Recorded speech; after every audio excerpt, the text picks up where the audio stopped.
అండి. Welcome to my channel. ఈరోజు dry fruits laddu ఎలా ప్రిపేర్ చేయాలో తెలుసుకుందాం. ముందుగా గింజలు తీసిన ఖర్జూరాన్ని మిక్సీ పట్టుకొని పక్కన పెట్టుకోవాలండి.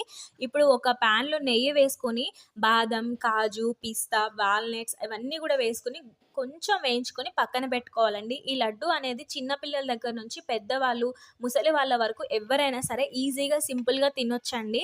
దీనివల్ల చాలా హెల్త్ బెనిఫిట్స్ ఉన్నాయి.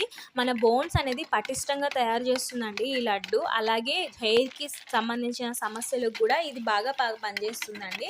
ఇప్పుడు అదే ప్యాన్‌లో పుచ్చగింజలు, సన్‌ఫ్లవర్ గింజలు, గుమ్మడి గింజలు వేసి, నువ్వులు కూడా వేసి వేయించుకొని పక్కన పెట్టుకోవాలండి. ఇప్పుడు అదే ప్యాన్‌లో మనం నెయ్యి వేసుకొని ఈ ఖర్జూరం పేస్ట్ కూడా వేసుకొని వేగిన తర్వాత మనం డ్రై ఫ్రూట్స్ అన్నీ వేసుకొని లడ్డూలాగా చేసుకొని పక్కన పెట్టుకోవాలండి. చూసారు కదండీ ఎంత చక్కగా తయారు చేసామో.